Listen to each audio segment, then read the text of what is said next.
Shalom, selamat pagi Bapak Ibu yang terkasih dalam Yesus Kristus. Pagi ini secara singkat kita akan bersama-sama merenungkan kebenaran firman Tuhan dengan satu tema, yaitu teruslah memuji. Sebelumnya mari kita berdoa. Tuhan Yesus, kami bersyukur untuk hari baru yang Tuhan percayakan bagi kami. Memulai aktivitas kami pagi ini, kami mau bersama-sama merenungkan firman-Mu. Kami percaya setiap firman-Mu yang kami renungkan, yang kami aminkan, maka firman Tuhan itu hidup dalam kehidupan kami secara nyata. Untuk itu pagi ini, biarlah hikmat-Mu menolong kami dalam memahami dan melakukan dalam kehidupan kami setiap hari. Dalam nama Tuhan Yesus, kami berdoa. Amin. Perenungan kita pagi ini terambil dalam Mazmur 146 ayat 2. Aku hendak memuliakan Tuhan selama aku hidup dan bermazmur bagi Allahku selagi aku ada.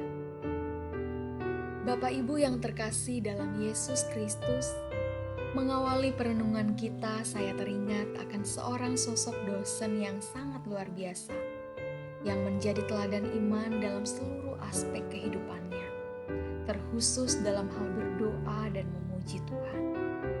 Kondisi fisiknya mengalami kecacatan sedari ia kecil, sehingga sampai masa tuanya ia berjalan dengan menggunakan tongkat. Ia hidup seorang diri, namun hal itu tidak meruntuhkan imannya dalam mengiring dan melayani Tuhan sepanjang hidupnya. Setiap hari ia bangun jam 4 pagi, merenungkan firman Tuhan, berdoa dan terus memuji Tuhan dengan suaranya. Saat itu dalam masa studi saya tinggal bersama ibu ini selama kurang lebih 2 tahun lamanya. Di dalam setiap pujian yang ia naikkan, tidak sedikit saya mendengar tangisan, dan ketika saya menemuinya, matanya dalam keadaan lembab, saya melihat buku kidung pujian di tangannya.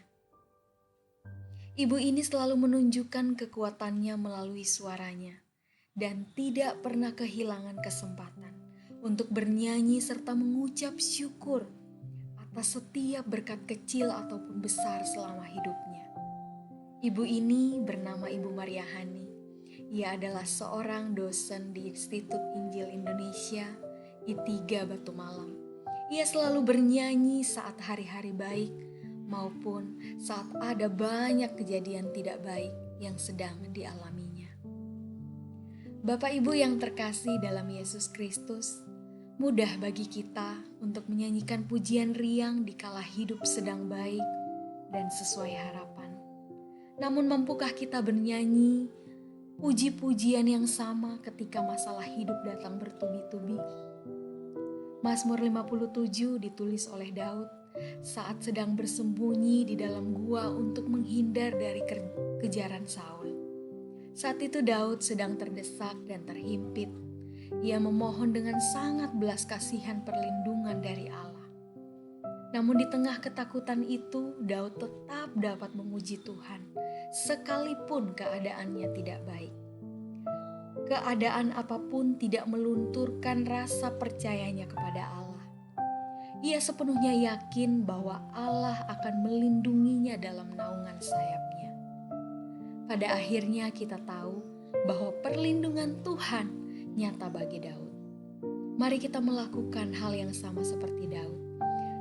Saat kita terdesak dan terhimpit dalam keadaan di luar batas kemampuan, berserahlah pada Tuhan yang tidak terbatas. Biarlah Tuhan bekerja dengan caranya, dan dalam proses berserah kepada Tuhan, tetaplah naikkan puji-pujian kita kepadanya. Marilah kita terus mempercayakan hidup kita sepenuhnya kepada kuasa Tuhan, dan teruslah memuji kebesaran namanya, sebab ada kuasa dalam pujian. Mazmur 146 ayat 2 sekali lagi saya bacakan. Aku hendak memuliakan Tuhan selama aku hidup dan bermazmur bagi Allahku selagi aku ada. Biarlah ayat firman Tuhan ini menjadi ingat-ingatan kita untuk tidak berhenti memuji Tuhan dalam segala situasi. Amin. Untuk kebenaran firman Tuhan, mari kita berdoa. Tuhan Yesus, ajar kami untuk selalu memuji nama-Mu. Sekalipun saat ini mungkin kami sedang menghadapi berbagai pergumulan, sakit, penyakit, dan tantangan yang berat. Kami percaya Engkau yang pegang seluruh kendali atas hidup kami. Untuk itu seluruh keberadaan hidup kami mau serahkan seutuhnya, sepenuhnya ke dalam tangan pengasihan-Mu. Dan pagi ini kami akan memulai aktivitas kami. Mampukan kami untuk terus memuji-Mu. Dan biarlah hikmat-Mu menolong dalam kami melakukan tugas tanggung jawab kami di sepanjang hari ini. Dalam nama Tuhan Yesus